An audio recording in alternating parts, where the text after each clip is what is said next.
les amis.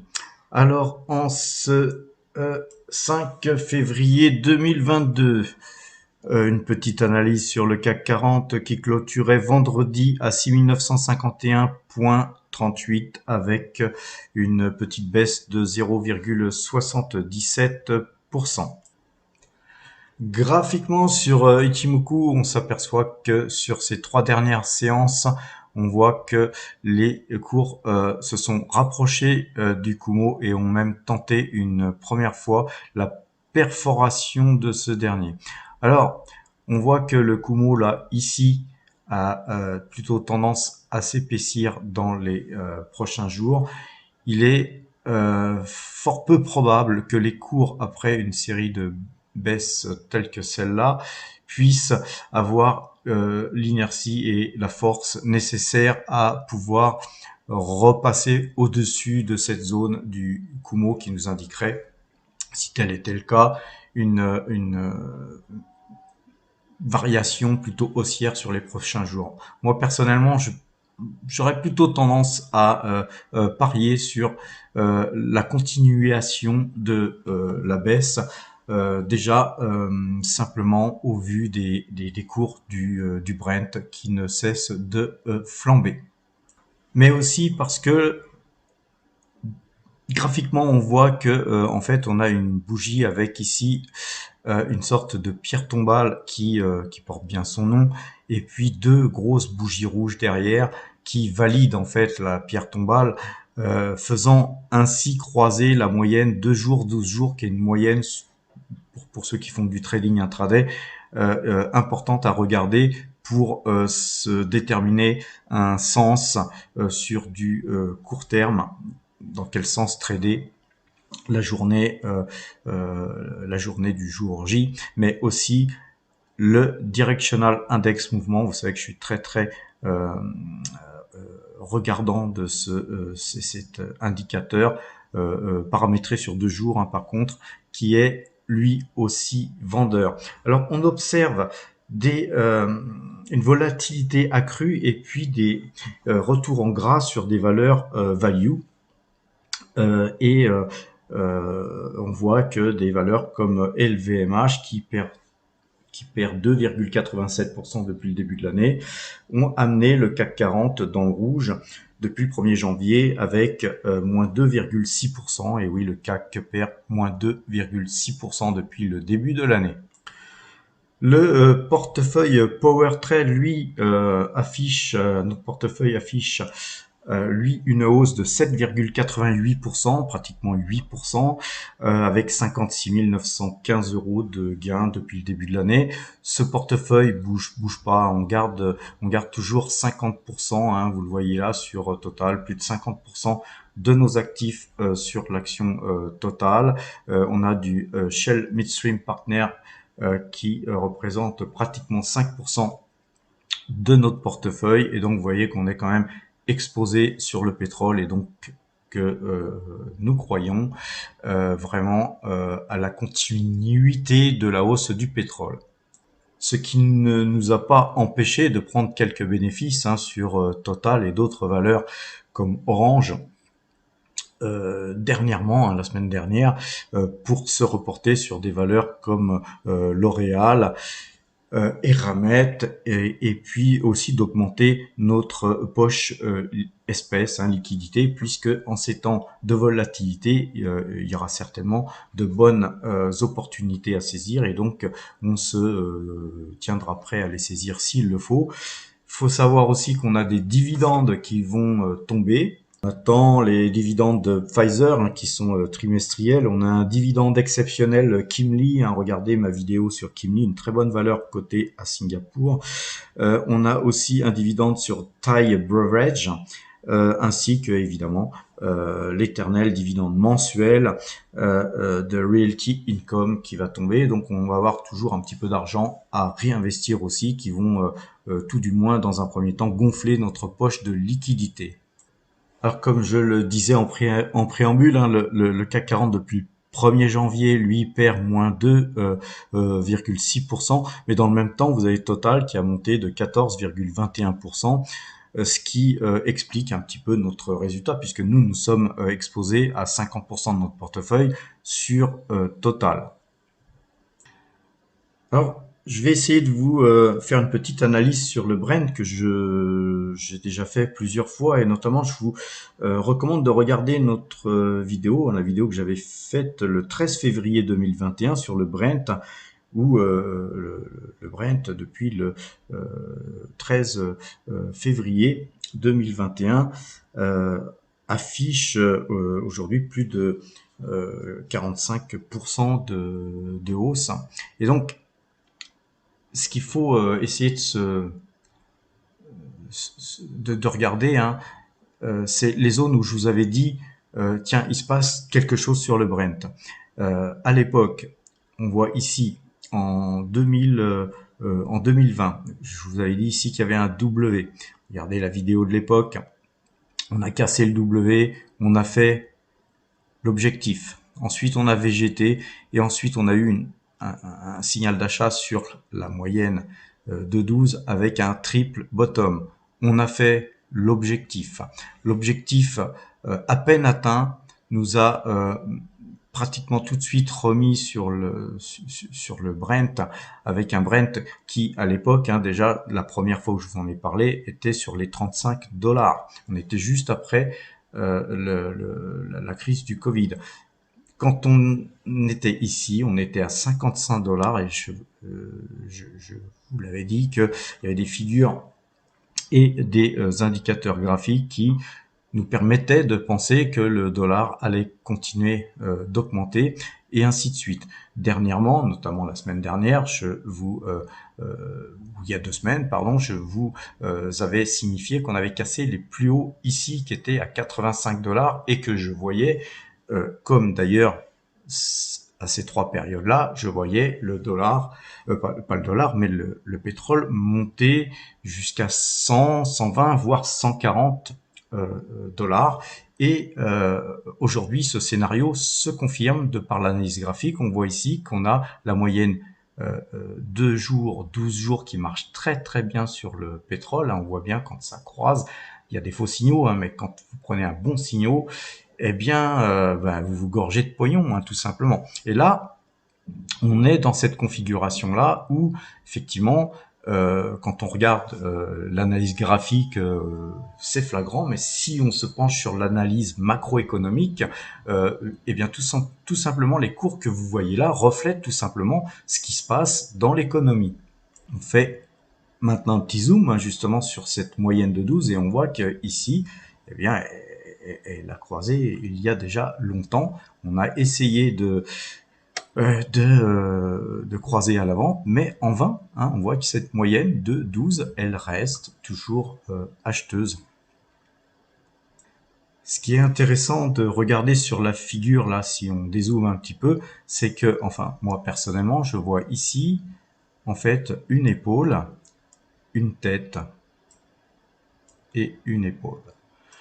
Le principe de la tête-épaule, si vous regardez un petit peu l'analyse graphique, c'est que en fait, vous reprenez toute cette distance ici, et si on casse ce point-là, qu'on a cassé, eh bien l'objectif se situe dans cette zone-là, tout simplement, c'est-à-dire 120, 140$,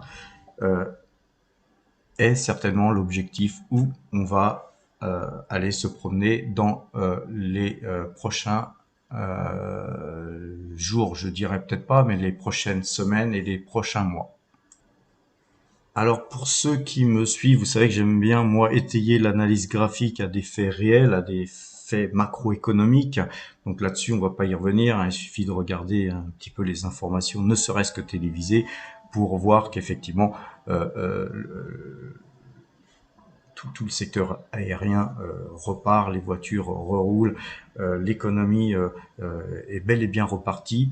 Mais j'aime bien étayer ça sur plusieurs analyses graphiques. Donc je vous ai montré la moyenne 2 jours, 12 jours sur le pétrole. Je vous ai montré une figure de tête-épaule. Mais là, on va regarder, là, on avait fait une analyse sur le daily et là, on va se mettre en monthly, c'est-à-dire que chaque bougie que vous voyez sont des bougies qui forment en fait un mois de cours. Et si vous tracez un trend entre tous ces plus hauts là qu'on a vu ici, qui sont des points très forts et très importants, dans la continuité de ce trend, on voit qu'ici on n'avait pas eu la force nécessaire pour aller même toucher ce trend, et donc de qui plus est ne pas le casser. On a dû reprendre de la force pour pouvoir aller le casser. Et ce fut fait. Là, ça fait déjà plusieurs mois que enfin plusieurs mois, ça fait 2 mois, hein, mais il y avait déjà eu une tentative de cassure de ce trend, mais on a fait un pullback, et pullback il y a eu, et maintenant les cours repartent. Et jusqu'à où? Et si on regarde les prochaines résistances c'est 96 $.97, ensuite on a 114,88 et 144,48 ensuite. Donc 144 $48 le baril, c'est tout simplement les plus hauts historiques. On ira certainement sur cette zone-là, mais simplement parier sur du 110, 130 $ me paraît très raisonnable. Et effectivement, si ce scénario se confirmait, soit vous pariez sur du Brent, ce qui est assez difficile pour un petit particulier comme vous et moi d'ailleurs, parce que c'est le pétrole, c'est quelque chose de très volatile. Ça demande d'avoir des liquidités très importantes, et aussi un savoir-faire, parce que faut savoir que le pétrole, quand vous achetez du Brent, et bien tous les mois vous risquez d'être livré, et donc c'est quelque chose de très difficile à traiter, parce que vous pouvez avoir raison, mais dans les faits, vous pouvez être amené à déboucler votre position au mauvais moment. Donc moi, je préfère me polariser sur des valeurs pétrolières, et Total est la valeur par excellence pour pouvoir traiter le Brent, tout du moins aujourd'hui. Alors justement, regardons les cours de Total. Tout simplement, on voit bien les moments où je vous en avais parlé. Si vous faites une petite, un petit tour sur mes vidéos de l'époque, ici on a vu que en fait on avait une grosse impulsion, et je vous en avais parlé. Ici, je vous en avais parlé aussi, parce qu'effectivement les cours ont donné à leurs objectifs. Ça a végété un peu, mais c'est reparti de plus belle. Ici, dernièrement, je vous en ai encore reparlé si vous regardez les dernières vidéos. Et aujourd'hui, je vous en reparle encore, puisque personnellement, je vois le Brent dans les 120, 140 $. Faut un peu essayer d'imaginer où pourrait être Total, où pourrait être l'action Total Énergie, si le Brent allait se promener dans la zone des 120, 140 $. Personnellement, j'ai fait un peu quelques petits calculs, et notamment en fonction de la rentabilité de cette entreprise qui verse des dividendes, parce que n'oublions pas que pendant toute la hausse de ces cours, vous avez perçu des dividendes trimestriels sur cette valeur, et ça va continuer, parce que Total continue à verser ses dividendes trimestriels. En l'occurrence, moi, d'après les calculs un peu basiques, tout à fait faisables par Monsieur Tout le Monde, Total devrait très certainement aller se promener au-dessus de 60 $. Donc, que fera-t-on quand Total sera à 60 $? On réanalysera, bien sûr, graphiquement, macroéconomiquement, mais aussi, on regardera aussi l'ensemble du marché. Certainement que il y aura, si le pétrole monte à ce point